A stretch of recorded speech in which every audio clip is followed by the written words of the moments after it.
All right, guys, welcome back to the channel. In today's presentation, we are continuing with the Currentware solution. And we did, in our last video, block a USB device.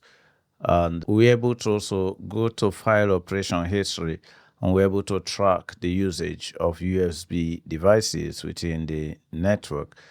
Today, before I move on to another solution here, browse control, I want us to go back to that USB, which is found under Access Patrol. So go to Access Patrol, and you can see the dashboard of Access Patrol, and it captured everything we did previously in the last video.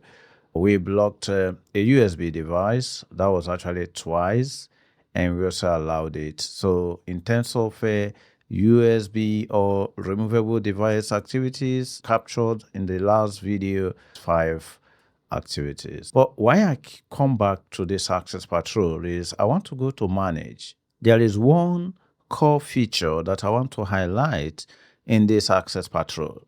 Once again, we go to Device Permissions, and you could see that all devices have access, okay, to whatever, be it a laptop, desktop devices that we have in the network. So what we are going to do now is to block the removable disk, which is the USB devices. So just before I do that, because there's a reason why I want to do it again. We did this in the last video. Before we do that, I'll go over to this Windows 10 machine and check if it's seeing a USB device. So if you go to devices at the top and then you go to USB, see here I'm using USB SanDisk, a flash drive attached to my physical laptop. So I can select it. That means that guy would be available on this virtual Windows 10. So presently, I'm able to access this flash drive, right? Let's move back to the Currentware server now, here, and we'll go ahead and say no access to USB devices. And then the department, of course, should be sales. That's where I have a PC, so no access. And we go to the bottom and click on apply. So I'm only denying sales department access to removable devices like USB, and go up and close this guy. Now let's go over to the Windows 10 here. All right. So just have to refresh. So you could see that even though I've blocked the use of a USB on the Currentware server, I'm still able to access USB on this PC. Now the question is why? We should have seen messages like access denied, your IT department does not approve you of using this device, but the USB is still opening. Now, the reason why is because if you look in here, you could see grant access to endpoints, right? So this guy here, let me show you what that guy is doing. Actually, I have to make a shortcut of this from the control panel so that it will be easier for me to quickly grant access. So see what I've done. Let's go to device permission for the sales department. We've got a PC, a Windows 10 PC, and we have denied that PC access to USB device. But then that PC still have access to a USB, as we've just confirmed, right? So what I've done is go to this server, and you could see here that even though this device is being blocked, there is an access code that is currently activated. So it's going to expire in about 1 hour's time. So I did 1 hour. So why I enabled the access code is this. What if a PC is not allowed to use removable devices like flash, external hard drives, etc.? So all the USB ports within that PC is shut using a policy from this Currentware server.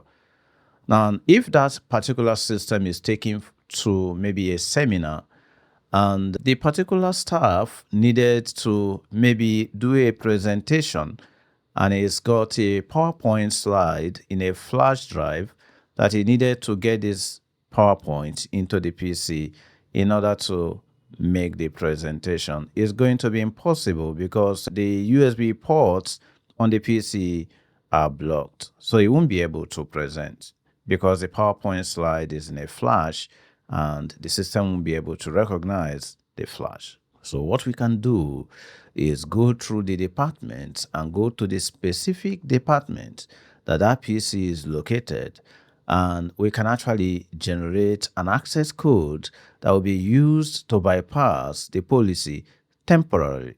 So see what I've done. You could see access code is activated already, which means that this PC01 can bypass the USB blocking policy for the next 1 hour.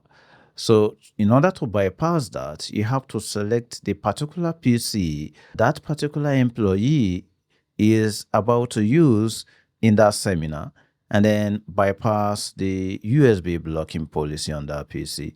So let's say this is the PC, so we're going to come over. There's actually different ways to do this. So the moment you select the PC, you can see generate access code here at the top here. You can as well click on this dots here and you see generate access code. So whichever one or method you prefer. So I'm just going to click on generate access code here. And today is the 5th of September. So I want this access code to maybe expire in the next 1 hour. Or I can actually say, okay, this access code should expire on the 7th of September, right? And you put the duration of how long this person is allowed to use removable devices like flash on that particular system. So let me just leave it for today's date, which is 5th. And for the next 1 hour, you can actually increase this. They're very flexible. So let's leave it in the next 1 hour. And we go ahead and generate an access code. Now we need to get this access code across to that person, maybe via an email or whichever method you want to use to send it across. And he is going to be able to put it and bypass the policy for an hour. Once this time period expires, then the policy will kick in again, and such employee will not be able to use USB anymore on that particular system. So let me show you how you can insert this access code. So let's first off copy it. You see an instruction here that is saying you should go to the control panel of that particular system and grant access to endpoints. So we might have a playbook or a step-by-step guide that allows this employee to do this, that is, do it yourself. And we can share this across for that employee to do this. But see how that can be done. So if you go over to that particular system, you have to navigate to control panel. So type control panel here and open up control panel on that Windows 10 machine. Sometimes when you open this guy, it will open up this way. So just go to view by category, then put it on large icons. That's the format I prefer. So a whole lot of stuff I found here in the control panel, but look for grant access to endpoint device. If you click on this guy, then it's going to allow you to paste the code that the admin must have sent to you. So this code that we are going to send will allow that individual to use removable devices on that PC for the next 1 hour. So let's go ahead and paste this. And then you can now click on unlock, all right? Granted access to endpoint devices for the next 1 hour. So click on OK. I've also copied this, created a shortcut of this on the desktop so that I don't have to navigate all the way to control panel. So here we just double click on this guy and then we'll put in the access code and unlock. That's why you see that even though I have blocked this department sales, which this PC belongs to, access to USB devices, however, this guy is still able to access USB because we have generated an access code that bypass this policy for the next 1 hour. Okay, so this is what I wanted to point out in this video. And then the next video after this, we are going to look at other features that this software has and see how those features can be leveraged. Thank you so very much for watching. If you have found this video useful, kindly like, subscribe, and share so that others can also find this. See you in the next video. Bye for now.